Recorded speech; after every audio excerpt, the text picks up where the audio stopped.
નમસ્કાર 24 ન્યૂઝ ગુજરાતમાં આપનું સ્વાગત છે। અમે કવરેજ કરી રહ્યા છીએ રાજ્યભરના તાજા સમાચારો। સૌથી ઝડપી અપડેટ્સ માટે જોતા રહો 24 ન્યૂઝ।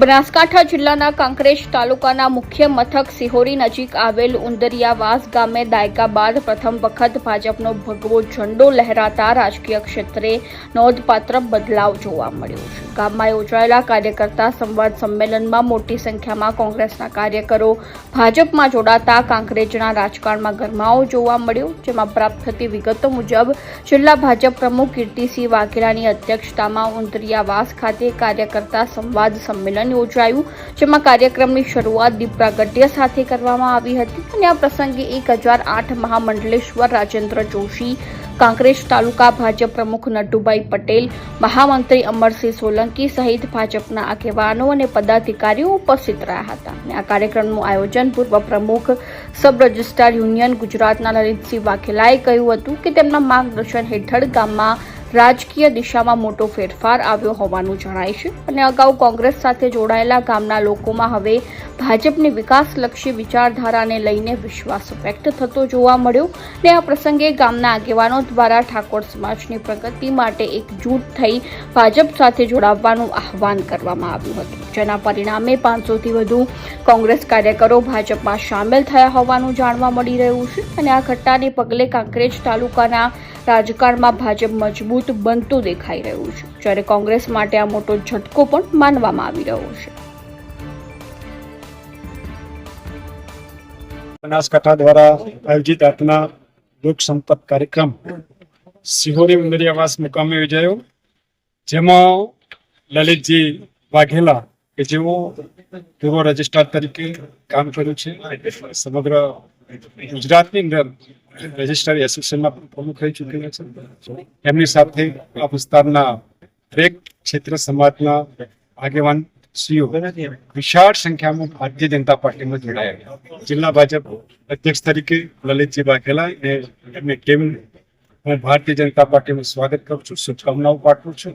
મિત્રો, દેશના વડાપ્રધાન આદરણીય શ્રી નરેન્દ્રભાઈ મોદી સાહેબે જે વિકાસની રાજનીતિ કરી છે અને વિકાસની રાજનીતિના ફળ છેવાડાના વ્યક્તિ સુધી પહોંચ્યા છે, જેના કારણે સમગ્ર દેશમાં પ્રદેશમાં આજે બનાસકાંઠામાં કાંકરેજમાં લોકો ભારતીય જનતા પાર્ટીને જોડાયા છે।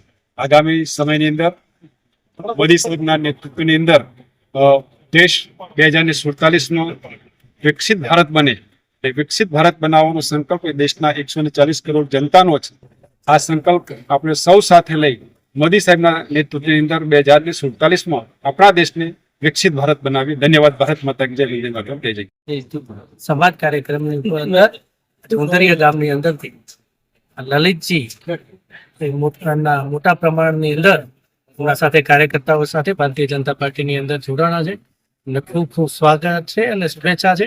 આ ભારતીય જનતા પાર્ટી અને નરેન્દ્રભાઈ મોદી સાહેબની વિકાસની ગાથાની અંદર એમના વિકાસ અને ભારતીય જનતા પાર્ટીના કામોથી પ્રેરિત થઈ અને વિકાસના ગાથામાં અને ભારતીય જનતા પાર્ટી આ કાંકરેજ વિધાનસભા અને આગામી તાલુકા પંચાયત જિલ્લા પંચાયતના ઇલેક્શનની અંદર ગામ અને આ વિસ્તાર વિકાસથી વંચિત ના થઈ જાય એ વિસ્તારની ચિંતા કરી છે। એ માટે લલિતજી અને એમના સૌ સાથીદારોને ખૂબ ખૂબ શુભેચ્છા અને ભારતીય જનતા પાર્ટીમાં એમનું સ્વાગત।